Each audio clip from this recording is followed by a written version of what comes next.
Good afternoon, ladies and gentlemen. My name is Mark Houston. I'm an alcoholic. And morning of October 19th, 1982, the power of God showed up in this atheist alcoholic's life and separated me from alcohol, and it is that power, along with some disciplines I was taught in the big book of Alcoholics Anonymous, that has allowed me to not take a drink from that moment until this moment. And I am immensely grateful for that. And I show that in different ways, through sponsorship. I have a home group called Carry This Message Group I belong to in Austin, Texas. It meets every Monday night from 6 to 7. If you're ever down, come see us.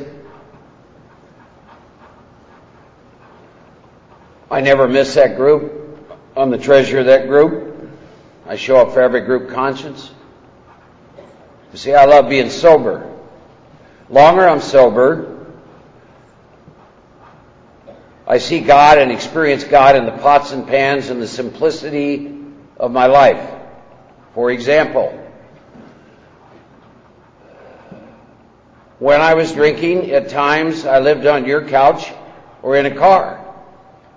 And I'm glad when I woke up this morning and it's 20 degrees above zero, I was in a nice, warm motel room. I don't take being sober for granted.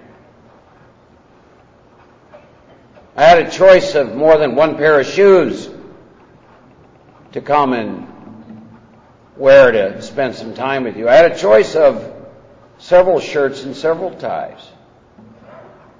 That isn't how it was when I came in. I got a driver's license. I have an insurance card. And everything is valid in my life. I have a current mailing address, can you imagine? Had it for quite some time. Had the same phone number for a long time. See, I don't take any of these things for granted. The electrical company floats me electricity 30 days in advance. I didn't have any of that stuff. See, when a guy like me takes a drink, I give up all rights to operate on the planet, and ultimately I will either die or be locked up. That is my experience. We're all forged and shaped by the groups we, I think, first came into, by the men and women in our life who have influenced us, by our sponsors, and so it is with me. And I sobered up in Denver, Colorado, and I immediately fell in to a hotbed of big book men and women. See, I think God knows exactly what we need.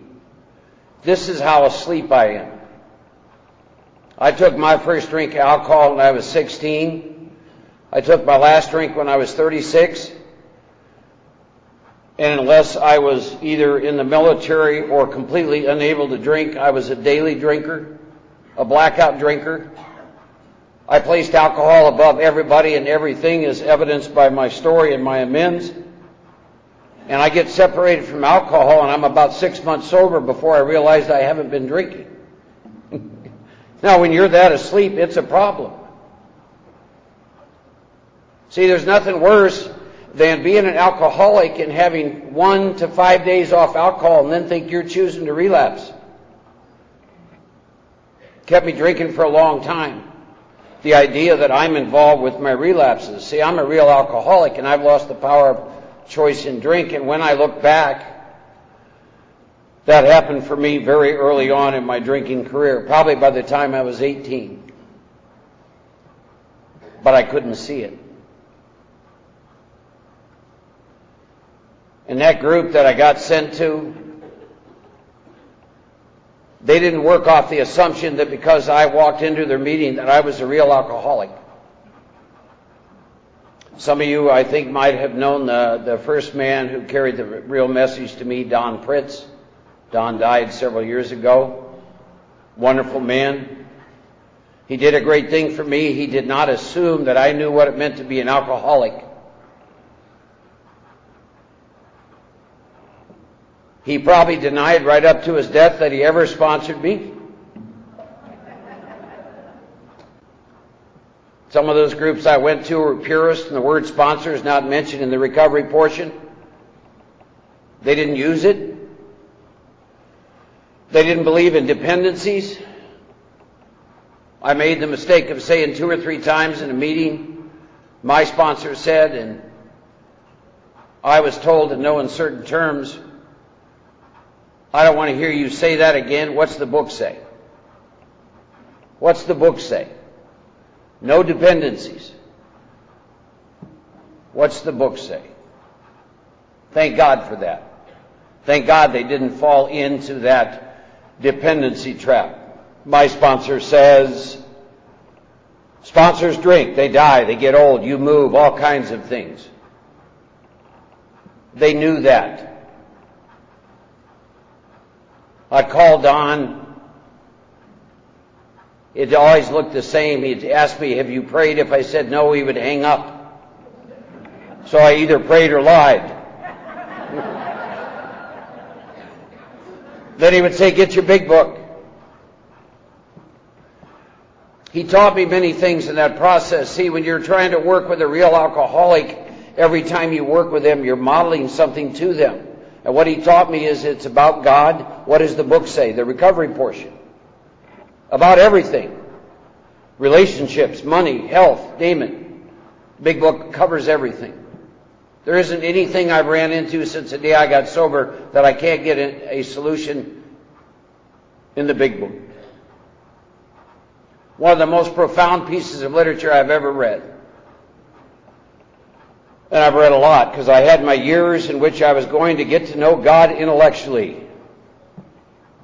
I think everyone who's long time sober goes through that. If you get through that, maybe you'll have the experience I had. I was taken to a place for almost 4 years. I couldn't read anything except the big book. It's as though God said, why don't you quit reading about me and just start living me? It was a wonderful experience. I was born and raised in Iowa, second oldest of 4 boys. Raised in a Norwegian farming community of 3,000, 4,000, 5,000 people. Hard-working people. Mother's side of the family was where all the Norwegian is. Very stoic. If they had an emotion, you would never know it. I had a 19-year time period in my life where I never shed a tear. There's a connection between that and staying drunk. Because when you completely emotionally disconnect from yourself and you think that that part of your being does not exist, that leads to problems. And I used to drink behind that. My dad's side of the family is lots of alcoholism. Dad died of alcoholism, 86. It said his aorta burst, but he died of alcoholism. It's all over that side of my family. That isn't what makes me an alcoholic. What makes me an alcoholic is I take a drink and I break out in a phenomenon called craving. And I'm going to drink until the craving is satisfied. My last drunk lasted 1.5 years. 1.5 years. Took me the longest time when looking at the first step to understand that when I take a drink, the drink takes me. I laugh when I hear people talk about they think they know what it looks like if they ever pick up a drink again.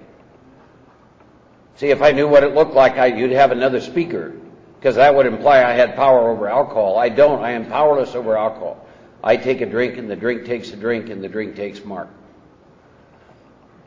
And that's the way that rolled. And as if that wasn't bad enough, then that got coupled with the other thing called a mental obsession, in which I would have periods of time from the time I was 16 till I was 36, in which I would be separated from alcohol, and I needed to not drink alcohol based on what I do when I drink alcohol, and I drink alcohol.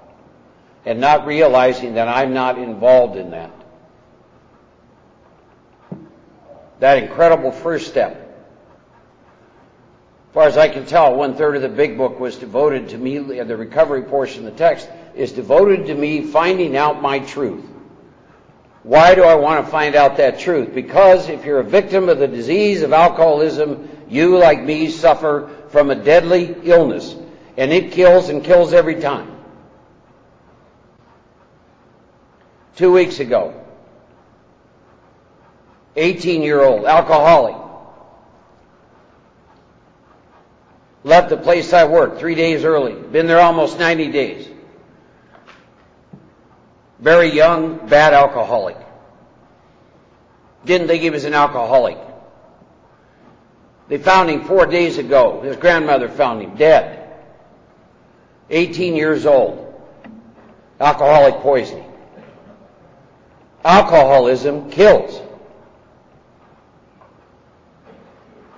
I will go to any lengths to prevent that. Relapse is not okay with me. Because many people, like him, never make it back into the rooms. I have been accused of being serious.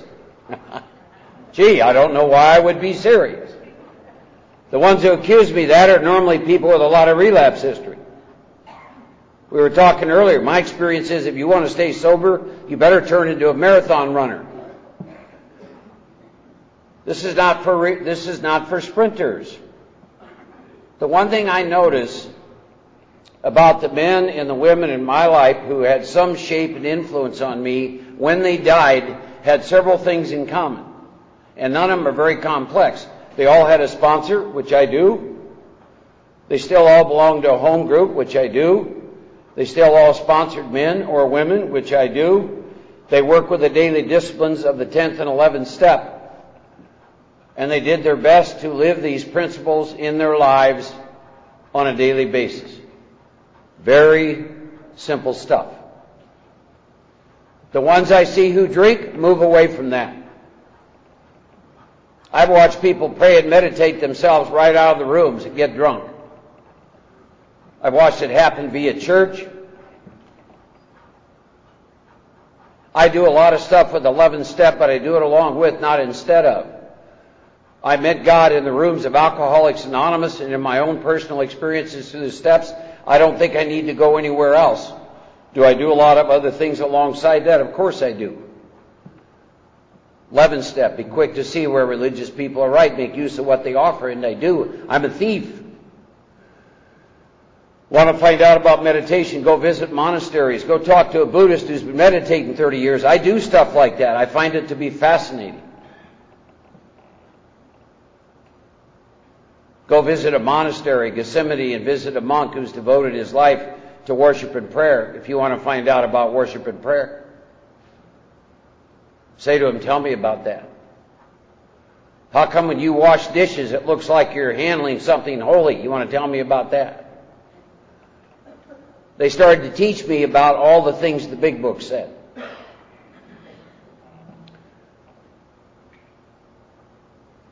I migrated out of high school into college, and drinking began to show up tremendously in my life. I wound up going to 4 universities, and after 6.5 years of college, there was a little thing going on called Vietnam, and there was a little thing coupled with that called the draft. And they said to me, it doesn't appear to us as though you're ever going to get done, so we're going to draft you, and they did. Sent me over there for 13.5 months. Now, inventory will really mess up your story. I got a lot of mileage out of Vietnam for a long time about what a poor victim I was until I wrote inventory and realized that because of my drinking and because of my sloth and my laziness in college, I sent the draft board an invitation to draft me, and they complied, and then I got mad at them. A resentment inventory will change your entire story, particularly if you have any areas of your life in which you like to pretend that you're a victim, which of course implies that you are not responsible.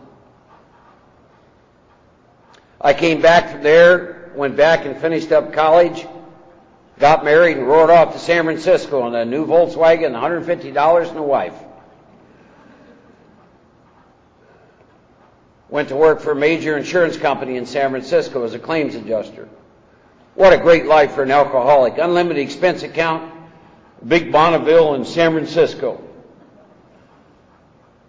Napa Valley, wine, outside issues. I had a ride. Amazing stuff. And I don't know how I got this way. I was this way for a long time, and I was this way sober. But how I experienced myself internally and how you experienced me externally, there was a huge gap. You know, it's that old thing of, I'll bet I'm not alone in this.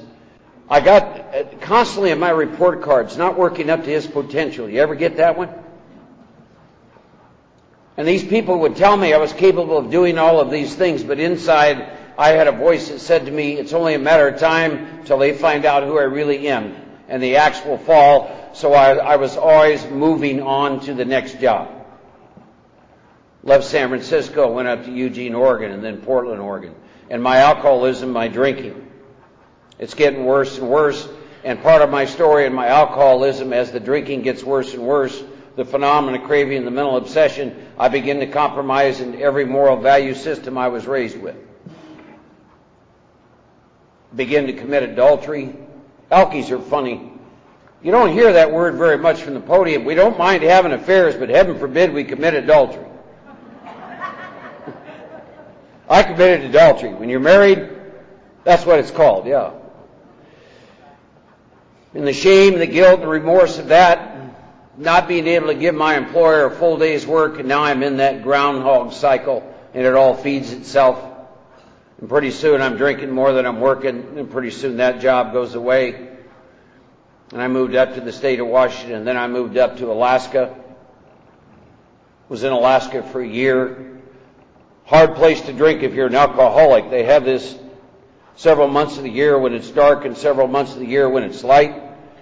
And it gets very confusing when you walk out of a bar at 2 o'clock in the morning, it's broad daylight. You get very confused. Is it 2 a.m. or 2 p.m.?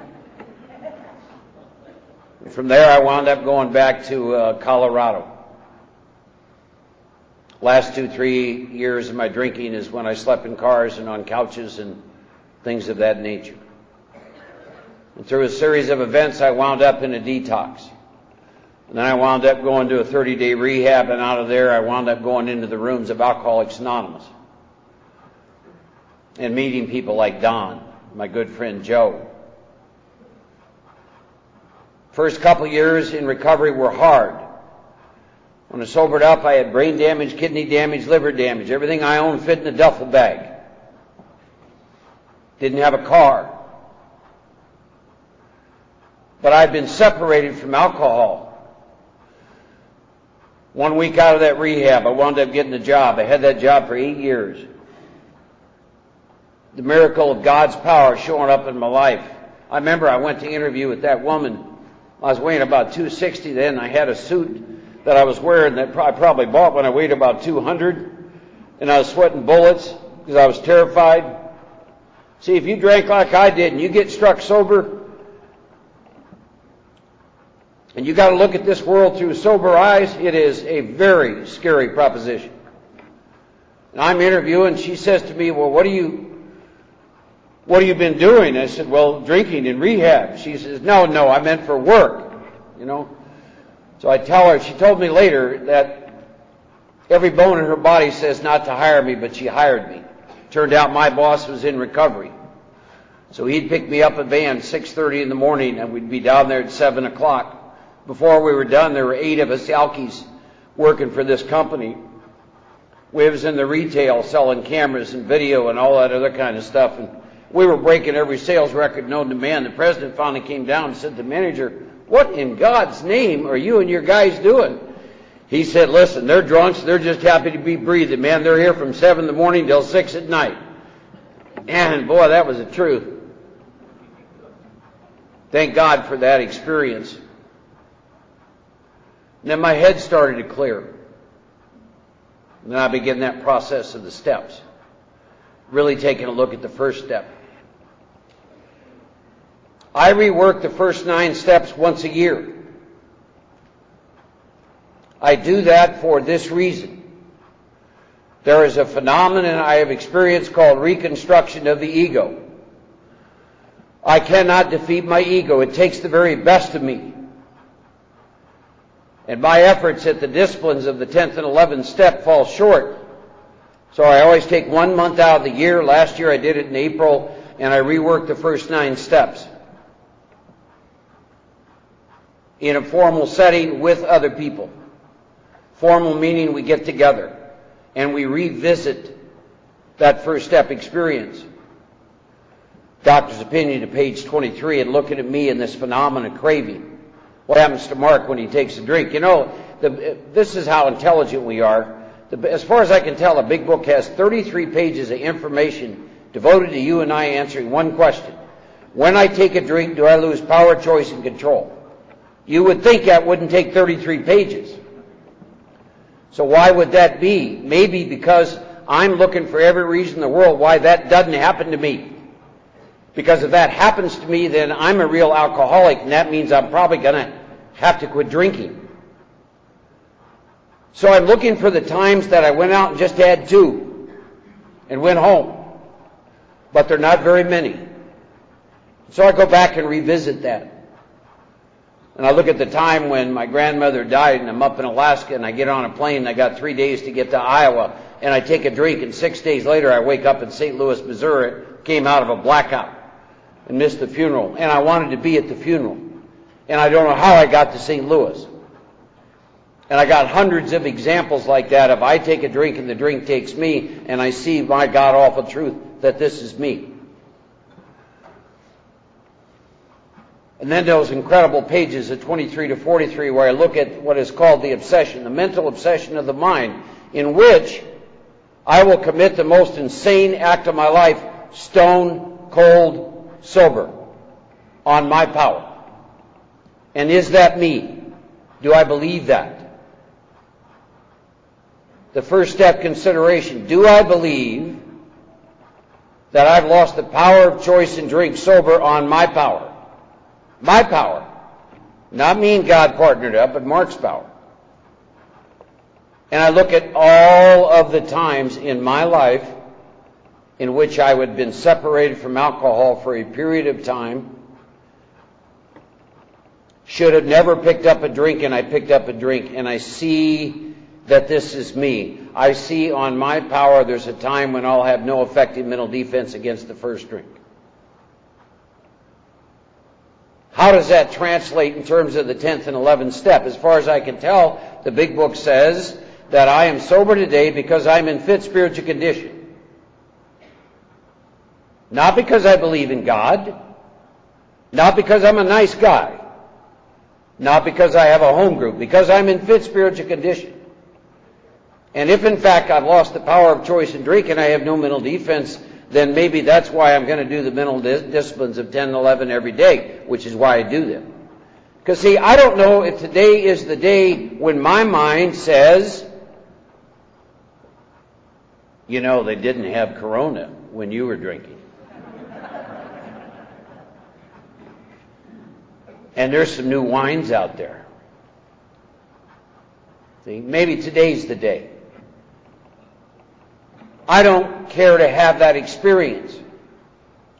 So I'm going to do what I need to do to stay in fit spiritual condition. And in fit spiritual condition, the power of choice is removed from me.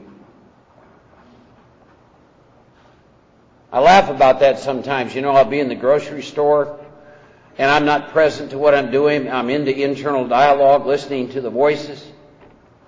Y'all know what I mean by that, right?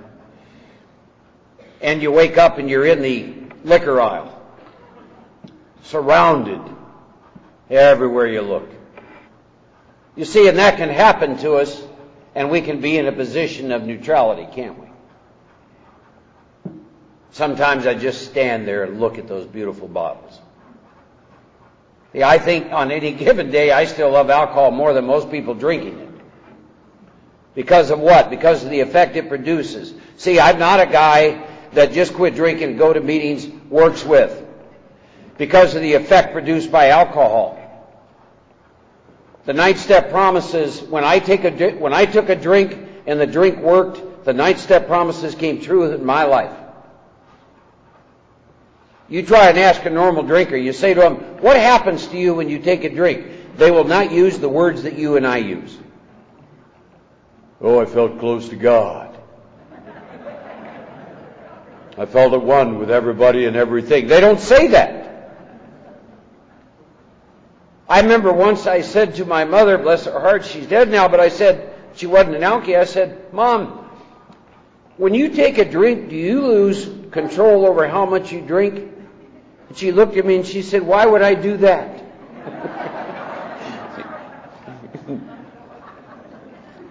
See, non-alcoholics, their responses to the questions in the big book about me and this perverse relationship with alcohol are very, very different.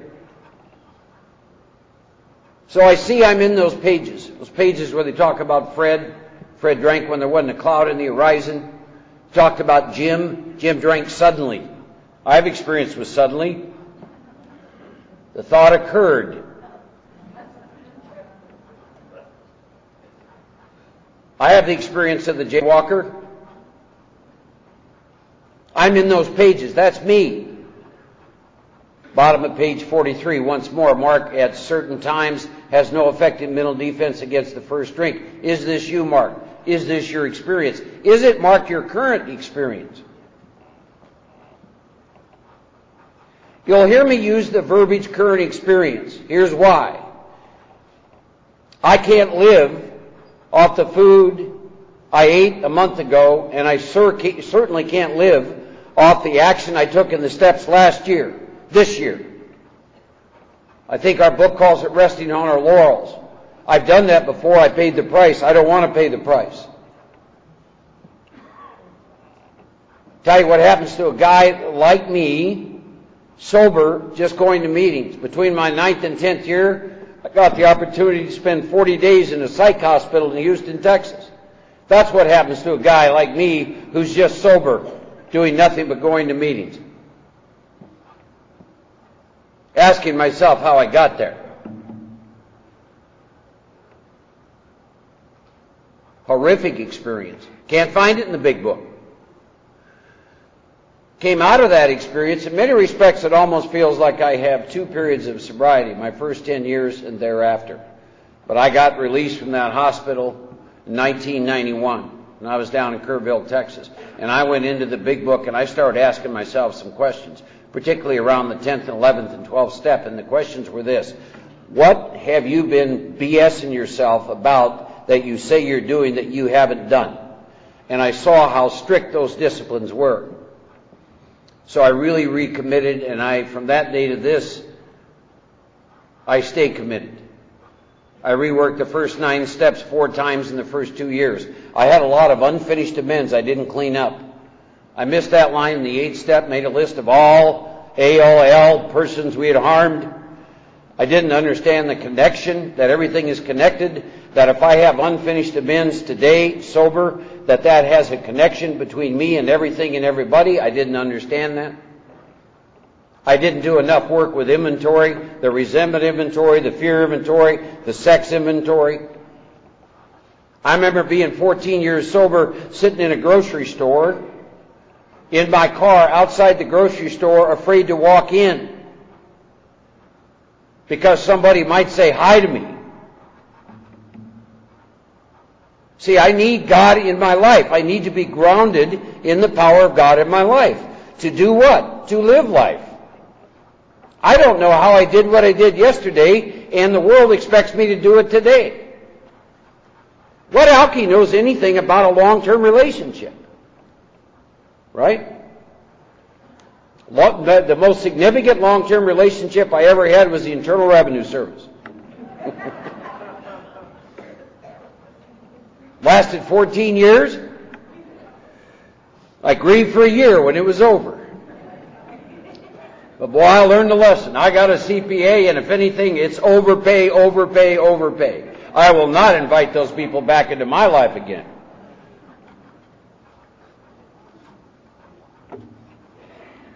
A line I work with all the time in the big book is all Mark's troubles are of Mark's own making.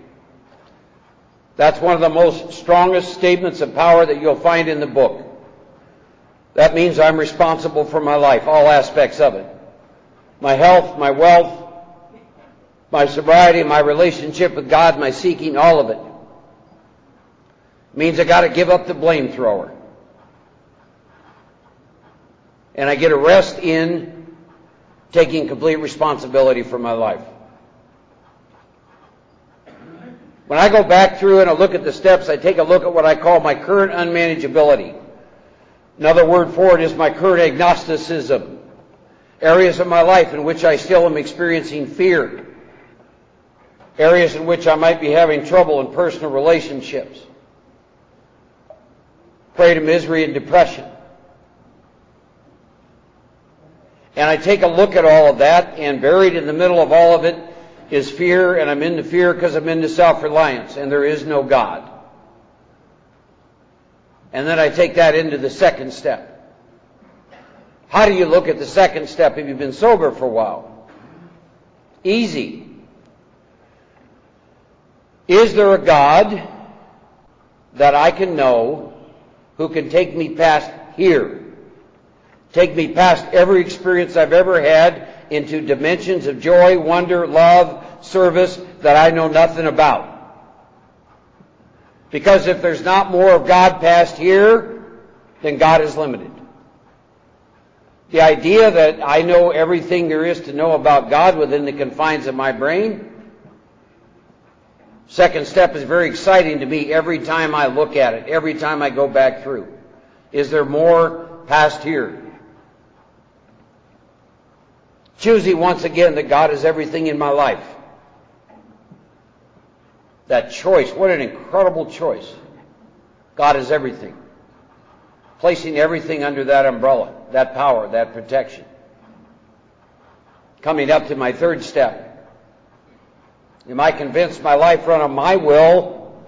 27 years without a drink, drunk or sober, cannot and will not work. And I make a list of the areas in which I am attempting to run my life on my will. I start with people around me.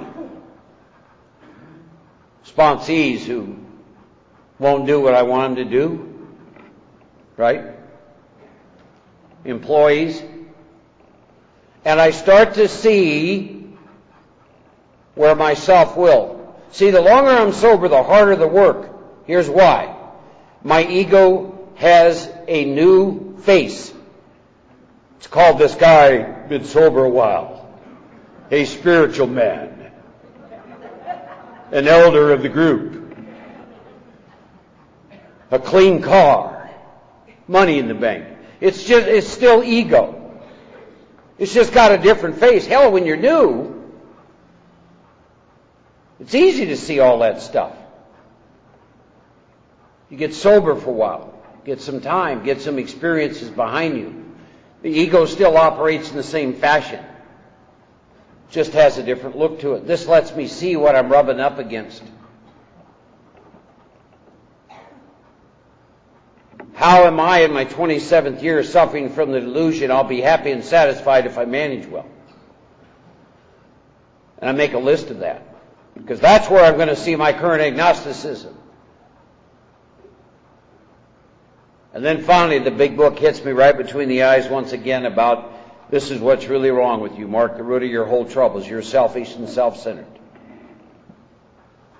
Big book is a fascinating piece of literature in that they wait till page 62 to tell you what's wrong. Prior to that, they have you and I thinking it's about alcohol. You see what I'm saying? You see, that's cruel. You come into AA and you think it's alcohol, right? That's what you hear. It's on the wall. It's the name of the book. You get to page 62, goes, no. Root of your trouble is you're selfish and self-centered.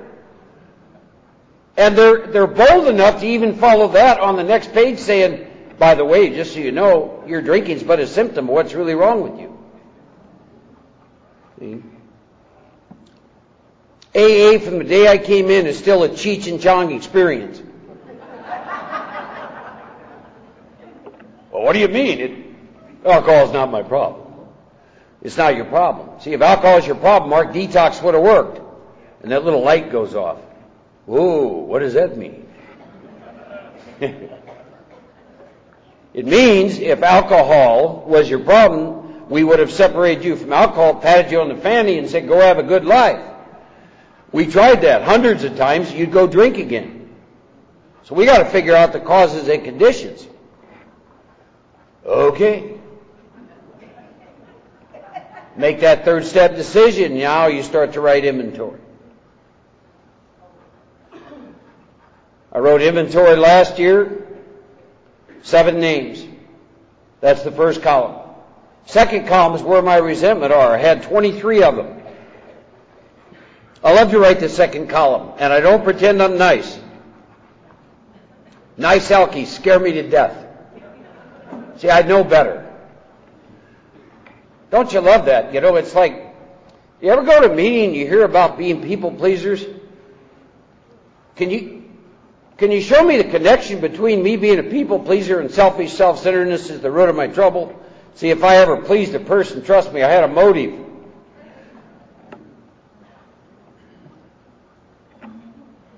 So I wrote all the second column. And it wasn't nice. Because I'm not nice on my power driven by my self-will. I'm driven by fear, self-delusion, self-seeking, and self-pity. I'll give you a little example. How nice I am. A couple employees who worked for me, 2, 3, 4 of them, quit. No notice. Abandoned the job. Second column. Quits like a coward. A jackal in the night. He has no balls. He has no integrity. If he was a real man, he would have given an appropriate amount of notice, but he's a punk. See, I'm not nice. You do something that hurts, threatens, and interferes with me, I don't care how long I'm sober, inwardly, this is what you're going to deal with, right? So I finish all that second column, and then I go into my third column. I better see where I'm playing God in my third column. Self-esteem. I'm a loyal employee. I always give proper notice. I'm a man of integrity. John Wayne. I have balls. Yeah. You know, I am my money.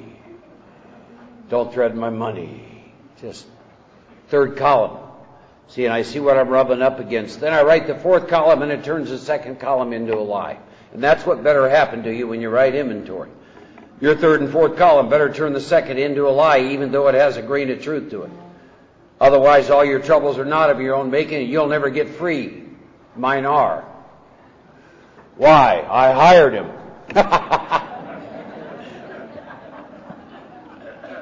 I hate that part. Fear inventory. Written fear inventory in many different ways. Most of the time I'll write a 2-column inventory. Sometimes I do 3 or 4. Put down the fear. Why do I have the fear? I get very, very specific. Get done with that, and you read those 2 incredible chapters in the big book around the fear inventory, where it gives you a way to deal with the fears that you're experiencing in your life, where you're going to let God demonstrate through you what God can do. What an incredible thing. You and I do the work, particularly the work of 4 through 9, work with the disciplines of 10 or 11. God will demonstrate through us what God can do.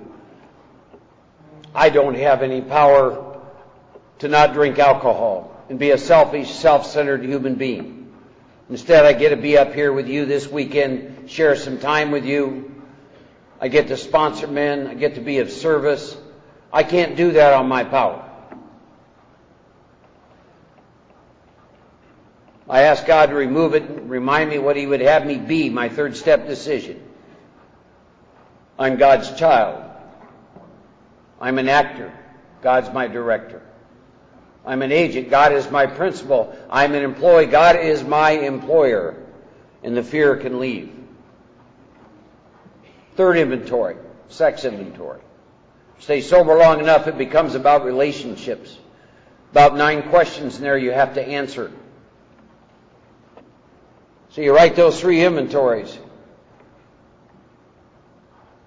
Last year when I did that, and we'll do it again this year when I go back through, there were 4 of us went back through the steps together. One guy had 22 years, one guy had 6, one guy had 2. It's funny when you're going back through the steps and sharing inventory with someone only 2 or 3 years sober, because the guy starts laughing when I'm reading my inventory, right? I said, "What are you laughing at?" And he said, "Well, I just thought you'd be healthier by now."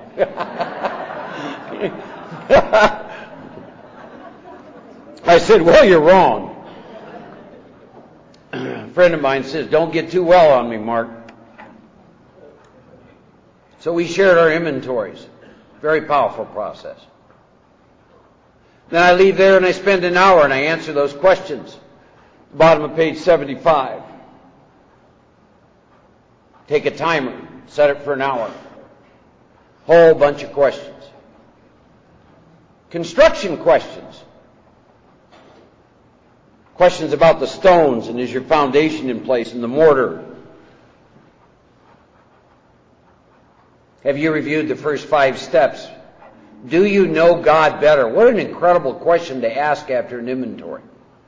See, it's more Cheech and Chong stuff, right? I share this pitiful inventory with these 3 guys, and then I leave and I'm spending this hour with God. And one of the things that should have happened is, do I know God better because I shared this pitiful inventory with these 3 pitiful guys? And the answer was yes. You know why? Because my inventory is a reflection of who I am not. And in the process of reading that to these guys, that drops away from me. And I have a chance to experience more of who I really am. So I did know God better. What a loving experience that is. And then I go right into 6 and I identify the defects of character I saw when I read the inventory. I get down on my knees and ask God to remove them in the 7th. This stuff about unwilling to let go of, I gave that dance up a long time ago. I don't want to ever take a drink. I'm willing to let go of it all. And I never second guess what God's going to take and what God's going to leave. That is not my business. As far as I can tell, that which created my ego is the one that will destroy it. If God wants to remove it, so be it. I've never met an enlightened Elkie. God, we'd be dangerous. My defects drive me close to God. See? Made a list of amends. I had, actually, in addition to those 7 names, I had about 7 more. Within 2 weeks, I'd finished those amends. And I'm back at peace. And then I begin to pick up the disciplines at 10 or 11 again. Doing some work with Emmett Fox, some stuff with Thomas Merton. Merton will really challenge you. I love Emmett Fox stuff. I'd done some of that in the early years. Great book called Find and Use Your Inner Power. Power, Constructive Thinking. They gave an exercise in there which I have failed at miserably. I've tried it many times over the years. It's called a 7-day mental diet, in which you attempt to go through a whole day for 7 days in a row, turning your thoughts to positive thoughts. Jeez, I tell you. Just like today, I'll give you an example. I had an opportunity, I did an hour meditation today, and I was hooked up, just beaming and turning inside. And then I went to Starbucks. I decided I'd go inside, not the drive-through, and I'm still pretty hooked up, and then I get in there, and there's this long line. There's these 2 ladies ahead of me, and they cannot figure out what they want. And I'm waiting. And I'm waiting. And it starts. See? So I'm going to keep trying the 7-day mental diet. We'll see how we do. Like the book says, I claim spiritual progress, so it's getting better. I was reflecting on that last year. I had 3 times in which I experienced extreme anger. Only 3 times. Now, that don't misunderstand what I'm going to tell you. Does not mean I didn't get angry. I'm talking extreme. And I tell you how much progress I made. It is so foreign to me now, it literally made me physically sick. And what I really need to look at is, why was I so afraid? Because that's what that was about. See, that's tremendous progress for a guy like me. Most days I get up at 4 a.m. I begin my day with non-conference approved 24 hours a day. Says, upon awakening, Mark considers his plans, and I go through and do the prayers. Then I read some meditation books, and then depending on the length of time that I have will determine how long I sit in meditation. I've created a space in my bedroom where I have an altar, sacred space, and I spend some time there. So that when I go out into the world, I can be of service to God and to my fellow human beings, free of Mark, free of my selfishness, my self-centeredness, my fear. Free to enjoy, to smile, to laugh, to bring something back, to never take for granted simple things. Water, food, health, vision, you, sober. The list is on and on and on. To be that awake, to understand how precious it is, to understand it can be gone in a moment, to never take sobriety for granted, to be willing to submit to a way other than my own and give up what it looks like, to really understand that on my power I get drunk and give up rights. And so I do that third step, and I said to God, I offer myself to thee to build with me, and you do with me as you will. And when I live my life that way, what an incredible experience. Working with others, we work out of the big book. I normally meet a minimum every 2 weeks with the men I work with. They have varying lengths of sobriety. We talk about what's going on in their life. We talk about where they're at with the steps. We talk about their home group. We talk about those kinds of things. I stay immersed in the program of Alcoholics Anonymous. You all are my tribe. And I'm clear on that. There's no place else I have ever fit in. I'm also clear on that. So I'm going to stay with my tribe right up to the time my spirit leaves this body. And you can't kick me out. If you're new, find someone who works out of the big book of Alcoholics Anonymous and get after the steps and tap into the power of God in your life. You cannot imagine it. It is beyond your wildest dreams. There is a God who loves you, that will take you to your knees weeping with the power of that love in your life. And it can show up everywhere. In your work, in your home, in your community, in these rooms. Don't miss out on it. God bless you. Thank you.